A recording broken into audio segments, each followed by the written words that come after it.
Sungguh mengejutkan, boneka kayu ini bisa hidup. Bapak tua inilah yang menciptakannya. Geppetto selalu mendedikasikan setiap malamnya untuk menyelesaikan boneka kayu yang akan ia anggap seperti anaknya sendiri dan memberikannya nama Pinocchio. Ia selalu bermain-main bersama Pinocchio layaknya anak sendiri. Geppetto hanya bapak tua sebatang kara yang tinggal bersama kucing dan ikan peliharaannya. Namun malam ini, saat Geppetto akan tidur, ia melihat ada bintang harapan. Dengan sangat tulus Geppetto menyampaikan permohonannya. Keajaiban pun terjadi saat ia sedang tidur. Bintang harapan mengeluarkan cahayanya dan memancarkan sinar ke tubuh Pinocchio. Seketika Pinocchio mendapatkan jiwa baru layaknya manusia. Semua cahaya berubah menjadi warna biru. Dan seorang peri masuk ke dalam rumah Geppetto. Pinocchio diberikan akal oleh peri biru agar boneka kayu ini bisa hidup layaknya manusia seutuhnya. Lalu jangkrik bernama Cricket inilah yang diberikan tugas untuk mengarahkan hati nurani Pinocchio dan mengajarkan Pinocchio untuk menjadi anak yang jujur dan pemberani. Saat peri biru pergi dari sini, Geppetto pun langsung terbangun dan kaget sekali melihat boneka kayu ciptaannya bisa hidup. Pinocchio mencoba meyakinkan Geppetto kalau semua ini nyata dan peri biru sudah mengabulkan permohonan Geppetto saat sebelum tidur, yaitu bisa hidup bersama anak laki-laki. Geppetto tampak sangat senang sekali karena kini ia tak lagi hidup seorang diri. Bahkan Geppetto ingin langsung menyekolahkan Pinocchio bersama anak-anak normal lainnya. Ini adalah kali pertama Pinocchio keluar dari rumah dan akan melihat dunia yang sesungguhnya. Cricket yang ditugaskan menjaga Pinocchio malah ketiduran. Pinocchio dengan sangat polos berlari menuju ke sekolahnya. Namun saat dalam perjalanan, ada dua ekor rubah licik yang melihat Pinocchio. Tentu saja mereka sangat tidak biasa melihat ada sebatang mainan kayu bisa hidup. Pikiran licik serigala ini pun langsung muncul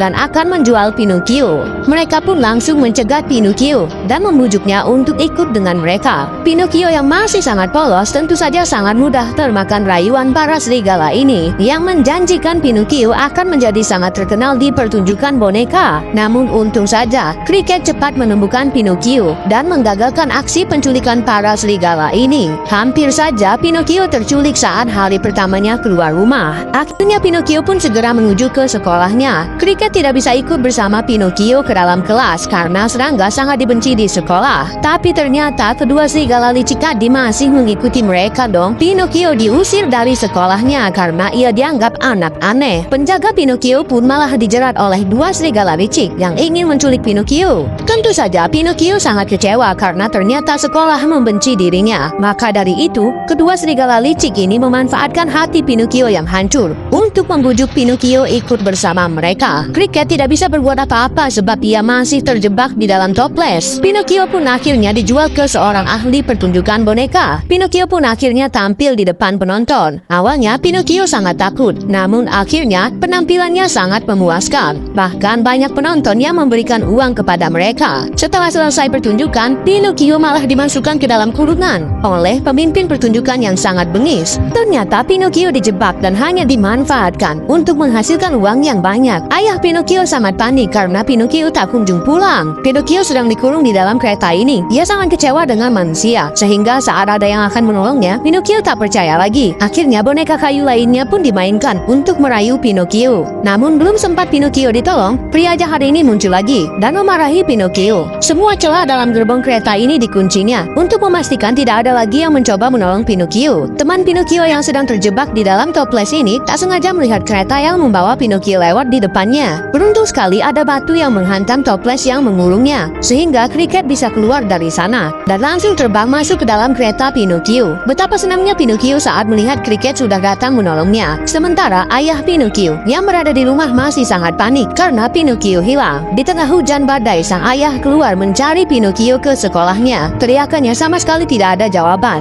Geppetto tak tahu lagi harus berbuat apa. Jika berbohong, hidung Pinocchio akan memanjang, sehingga ia mempunyai ide cemerlang. Pinocchio terus berbohong agar hidungnya semakin panjang, sehingga Cricket bisa mengambil kunci yang tergantung di ujung gerbong. Ide cemerlang dari Pinocchio ternyata berjalan cukup mulus, dan mereka berhasil membuka kurungan Pinocchio. Mereka pun cepat pergi dari kereta ini dan akan pulang ke rumah. Namun saat dalam perjalanan pulang, Pinocchio malah mendapat masalah lain. ia tertabrak kereta dan terbawa oleh rombongan anak-anak yang akan menuju tempat yang mereka sebut dengan Pulau Kebahagiaan. Saat Pinocchio menolak, pemimpin rombongan ini malah marah dan memaksa Pinocchio untuk ikut. Mau tak mau, Pinocchio harus ikut rombongan anak-anak ke Pulau Kebahagiaan. Memang pulau ini terlihat menyenangkan, namun Pinocchio tetap merasa firasat yang buruk tentang tempat ini. Semua anak-anak di tempat ini sangat bahagia, sebab di pulau ini mereka bisa melakukan apapun. Namun Pinocchio semakin merasa kalau ada yang salah dengan tempat ini. Ternyata firasat Pinocchio tidaklah salah. Saat dia sedang bermain biliar bersama teman barunya, tempat yang awalnya meriah seperti ini berubah menjadi gelap dan semua anak-anak berubah menjadi keledai. Cricket yang seharusnya melindungi dan menjemput Pinocchio malah tak sengaja terlempar ke dalam saluran air. Dan betapa terkejutnya Cricket saat melihat apa yang ada di depannya. Ternyata semua anak-anak sengaja dipancing ke sini dan akan dirubah menjadi keledai. Anak yang menjadi teman Pinocchio ini pun juga secara perlahan sudah menjadi keledai. Pinocchio masih tak mengerti sebenarnya apa yang terjadi. Bahkan kini giliran Pinocchio yang akan berubah menjadi keledai. Cricket pun kembali ke tempat Pinocchio dan berusaha memperingatinya untuk segera kabur. Makhluk seperti hantu akan menangkap semua anak-anak yang sudah dirubah menjadi keledai. Untung saja Pinocchio masih sempat melarikan diri, walaupun ia terus dikejar. Pinocchio pun nekat meloncat ke bawah laut dari atas jurang lalu berenang menyeberangi lautan untuk pulang ke rumah. Namun sesampainya di rumah, ayahnya sudah tidak ada. Seekor burung pemantau memberi kabar kalau ayah Pinocchio sudah menyeberang lautan untuk mencari dirinya yang hilang semalaman. Pinocchio mencoba mengejar ke dermaga, namun ayahnya sudah tidak ada. Akhirnya mereka pun meminta tolong burung pemantau untuk membantu mereka menyusuri lautan mencari sang ayah. Beruntung bagi mereka, ternyata